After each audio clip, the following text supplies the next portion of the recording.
Steven Seagal stepped onto the aircraft in broad daylight. The cabin was bright and calm. Passengers were settling into their seats. The flight crew moved fast with confident faces. Steven handed over his boarding pass. No noise, no attitude, just quiet confidence. The flight attendant looked at the ticket, then looked at him. Her smile faded. Her tone changed. She told him first class was not for him. She said he needed to move to economy. Steven calmly replied that the seat was paid for. The crew laughed. Not softly, not politely. They laughed loud enough for others to hear. One attendant pointed down the aisle. Another shook his head. They spoke to him like he did not belong, like he was trying to sneak into a world above him. Passengers began to stare. Some felt uncomfortable. Others enjoyed the moment. A few raised their phones. Steven did not raise his voice. He did not argue. He did not explain who he was. He stood still, calm, silent, watching every reaction. The crew continued. They mocked his clothes. They mocked his calm. They told him rules were rules. They said people like him always try this. They said first class was for important passengers. The words hung in the air. Heavy, sharp, public. Steven slowly nodded. He stepped aside. He waited. What the crew did not know, what the passengers could not imagine, was that this flight had just crossed an invisible line. Because Steven Seagal was not just a passenger. He was not just another traveler. He was not someone to be pushed aside. 30 minutes would change everything. Careers would end. Apologies would come too late. Silence would replace laughter. This was not about a seat. This was about respect, power, and the danger of judging too quickly. Because the man they told to move, the man they mocked in daylight, was the very man who would decide their future. And they had absolutely no idea who he really was. The cabin was calm, but the countdown had already begun. It was a bright daytime flight at one of the busiest international airports. Sunlight streamed through the wide glass windows. The terminal glowed with movement and noise. Rolling suitcases echoed across the floor. Boarding announcements played again and again. Passengers lined up calmly. Business travelers checked their watches. Families adjusted bags and passports. Everyone moved with purpose. The aircraft waited outside the gate. Clean white bodies shining under the sun. A normal day. A routine flight. Nothing felt unusual. Then Steven Seagal arrived. He walked alone. No crowd. No attention. No rush. He wore casual clothes. A simple jacket. Dark sunglasses. Nothing flashy. Nothing expensive looking. No assistants followed him. No security surrounded him.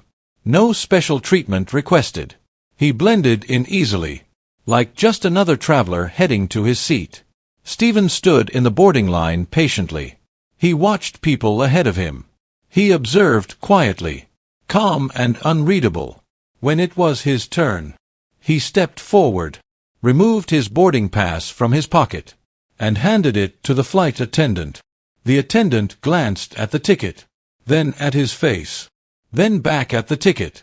Her expression shifted. Not confusion, not concern, something colder. She tilted her head slightly. Her lips tightened.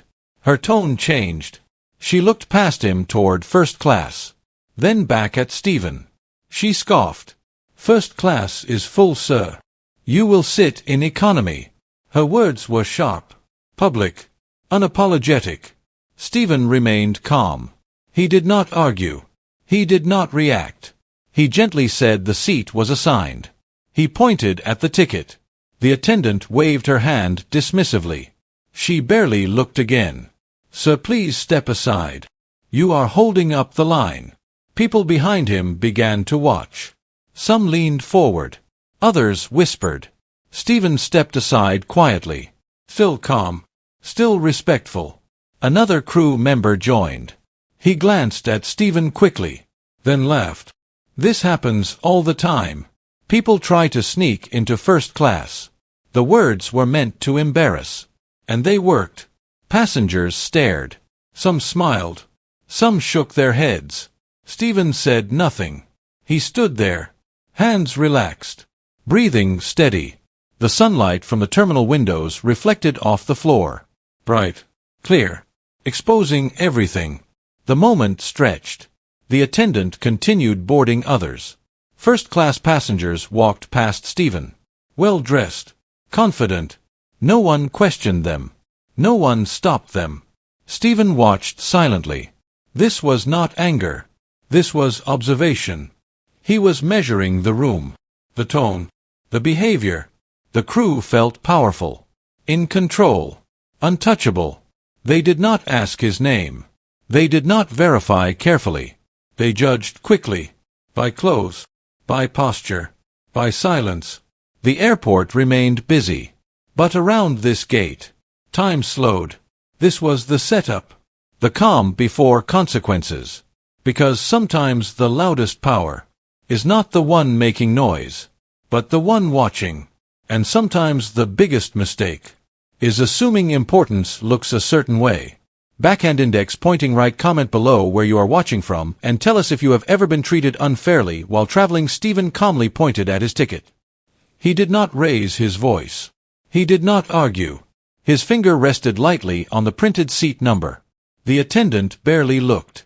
She rolled her eyes slowly, deliberately, as if the answer was obvious. She sighed, loud enough for others to hear. Another crew member stepped closer.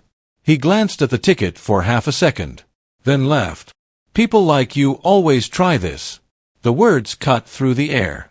Sharp, dismissive, public. Steven lowered his hand. He did not respond. His face stayed calm, almost unreadable. Passengers nearby began to notice. Eyes shifted. Necks turned. A man across the aisle paused mid-step. A woman clutched her bag tighter. Someone whispered something under their breath. Phones appeared quietly. Not obvious. Not dramatic. But ready. The crew felt watched. Yet confident. They spoke louder. More forceful. As if volume meant authority. You are holding up boarding. Step aside now. Steven took a slow breath. Then another. He stepped aside. Just as instructed. No protest. No resistance. No explanation. He stood near the window. Sunlight falling across his face. Still. Grounded. The attendant turned away immediately. She continued boarding passengers. As if Steven no longer existed. First-class guests walked past. Some avoided eye contact. Some glanced with curiosity. One man hesitated. Looked at Steven. Then at the crew. Then moved on. Steven watched everything. He watched how power was used. He watched how respect disappeared. He watched how confidence turned into arrogance. The crew laughed again. Quiet jokes. Shared looks. They felt safe. Protected by uniforms. By rules. By routine. They believed they were right. Steven remained silent. That silence confused some people. Angered others. A passenger whispered, "Why is he so calm?" Another said, "He should say something." Steven did not. Because he did not need to. He had seen this before. In different places. With different faces. The pattern was always the same. Assumption. Judgment. Humiliation. The conflict was no longer about a seat. It was about dignity. The attendant finally looked back at him. Her voice sharper now. "You will wait until boarding is finished." Steven nodded once. He waited. Minutes passed. The cabin filled. Overhead bins closed. The noise softened. The tension did not. Steven stood alone. Still calm. Still patient. People continued recording. Whispers spread. Someone recognized him. But said nothing. The crew did not notice. They were too busy proving control. This moment felt small to them. Routine. Forgettable. But this was the moment everything shifted. Because disrespect leaves a trail. And consequences always follow. Steven was not angry. He was observant. and he was done being judged. He stood there, waiting, not for permission, but for the right moment. The conflict had begun. Even if no one realized it, yet minutes passed slowly. The cabin continued to fill. Overhead bins slammed shut. Seat belts clicked. The soft hum of the aircraft surrounded everyone. Steven remained standing near the aisle, calm, unmoving. A junior attendant leaned toward the lead attendant, whispered urgently. Eyes flicked toward Steven. The captain was informed. A message was sent forward. Details were shared. Names were not. Instead of pausing, instead of correcting the situation, the crew chose confidence over caution. They doubled down. The lead attendant returned. This time louder, more rigid. Sir, you have been told already. You are not seated in first class. Her voice carried. Passengers turned. Steven looked at her calmly. Still silent. Another crew member joined her side. Arms crossed. Posture stiff. They stood above him, creating a wall. Step away from the aisle. You are disrupting boarding. The words were intentional, designed to shame. Steven slowly stepped back, gave them space. The attendant followed him with her voice. You cannot just walk onto a plane and demand first class. Laughter followed. Nervous, uneasy. A passenger near the window frowned. Another shook his head. Phones lifted higher.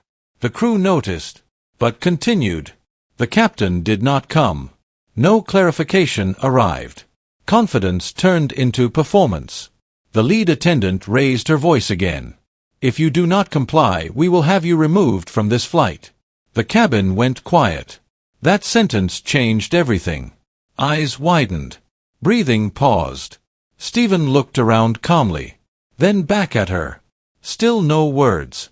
The threat hung in the air. A man in the aisle whispered, "This is getting serious." A woman near first class covered her mouth. The crew felt the attention. They straightened, stood taller. Power felt real to them.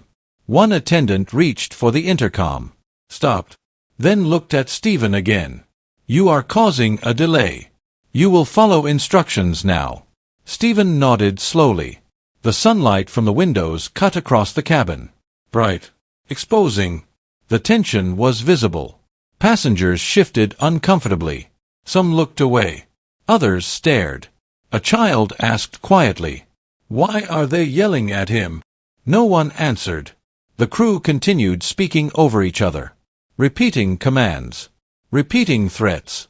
Steven remained silent, not defensive, not afraid, just waiting. This was no longer about seating. It was about control. And the crew wanted to win. The captain still had not arrived. The door remained open. Time stretched. Every second added weight. Steven stood relaxed, hands by his side. The crew mistook silence for weakness. They stepped closer. "You have one last chance." The cabin held its breath, because everyone could feel it now. This had gone too far, and something was about to change. The aircraft door remained open. The cabin stayed tense. No one spoke. Then footsteps echoed from the jet bridge. Slow, confident, deliberate.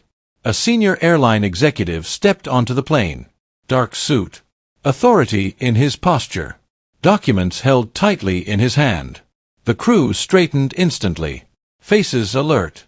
Voices silent. The executive scanned the cabin. Routine at first. Then his eyes stopped. They locked onto Steven. His expression changed immediately. Color drained from his face.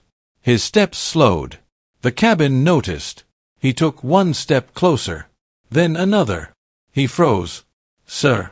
His voice cracked slightly. "We did not expect you today."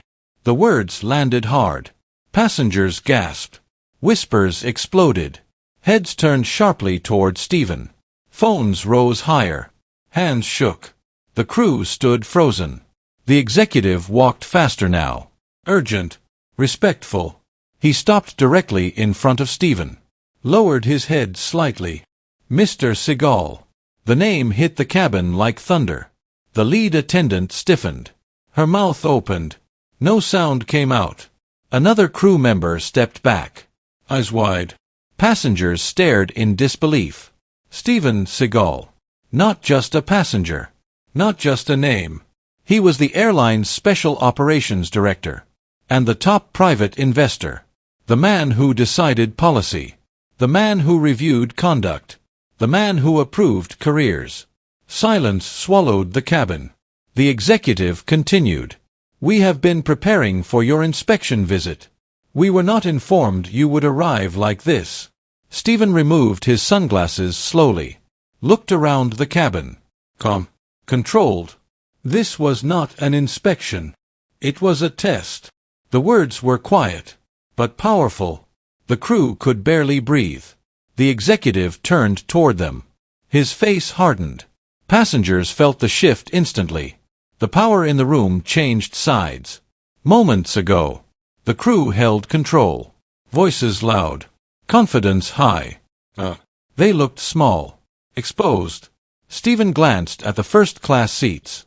Then at the crew. I purchased this seat. And I was denied it. No anger. Just fact. The executive nodded quickly. Apologetic. I will handle this personally. The crew realized it now. Every word spoken earlier, every laugh, every threat, had been witnessed, recorded, remembered. Passengers whispered rapidly. He owns the airline. They threatened him. The lead attendant began to tremble. Her confidence vanished. Steven looked at her calmly. You judged before you verified. You embarrassed before you respected. The cabin stayed silent. This was not revenge. This was consequence. The executive turned to the captain, who had now arrived. Instructions were given quietly. The crew understood. This moment would follow them forever. The man they mocked, the man they threatened, the man they tried to remove, was the man who signed their futures. Backhand index pointing right type wow. If you felt the shift in power at this moment, the crew turned pale. Faces drained of color. Hands trembled. The lead attendant took a step forward, then stopped. Her confidence gone. Apologies poured out instantly. I am so sorry, sir. We made a mistake. We did not know. Voices overlapped. Excuses followed. Steven stood calmly, unmoved. Unimpressed, he listened without expression, without interruption. When the apologies ended, he spoke. Quiet, clear, final. I am requesting a full incident report. The executive nodded immediately. Every word, every action, every witness. The crew swallowed hard. Steven continued. This was not an error. This was behavior. The cabin remained silent. Passengers leaned forward, listening. Steven turned slightly toward the executive. The disrespect shown today violates company standards. It violates human standards. He paused. I am ordering immediate termination of the involved crew. No shouting. No anger. Just authority. The words landed heavy. The lead attendant covered her mouth. Another crew member looked away.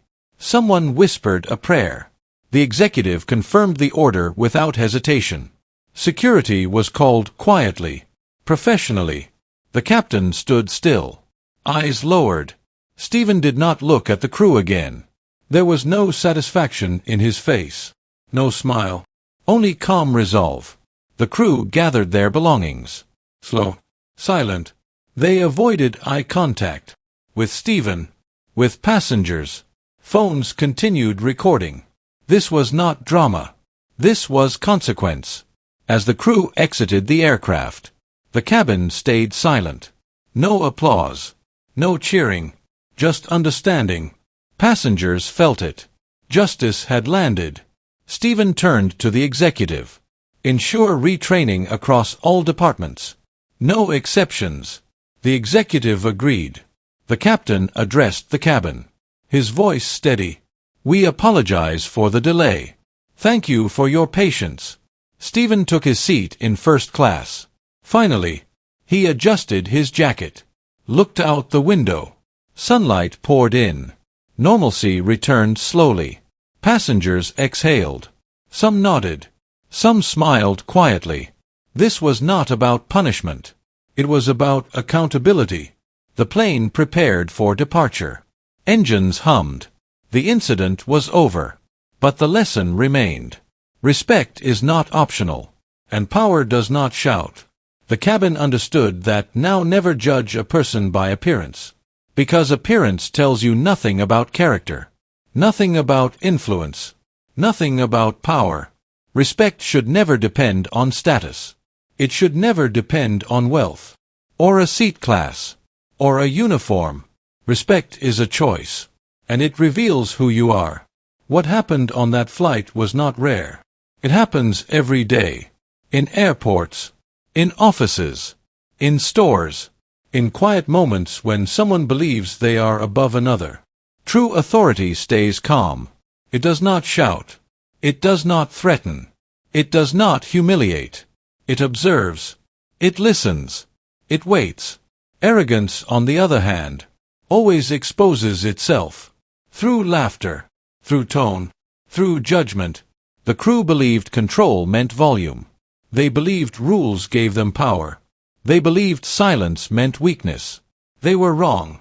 The strongest person in that cabin was the quietest one. Steven did not argue. He did not demand respect. He did not announce his name. He let character speak. And character always speaks louder than words. This story is not about a celebrity. It is about a lesson. A lesson for anyone who deals with people, serves people, leads people. How you treat someone when you think they are ordinary is the truest measure of who you are. Because sometimes the person you look down on is the person who decides your future. Kindness is not soft. It is powerful. Humility is not weakness. It is control. Respect costs nothing. But the lack of it can cost everything. Every passenger on that flight witnessed it. Not the firing, but the shift. The moment arrogance lost, and dignity won. Take this lesson with you, into your work, your travel, your daily life. Be calm, be fair, be respectful, because power changes hands quickly, but character stays forever. Backhand index pointing right, type respect if you believe kindness is real power. Backhand index pointing right and share which country you are watching from.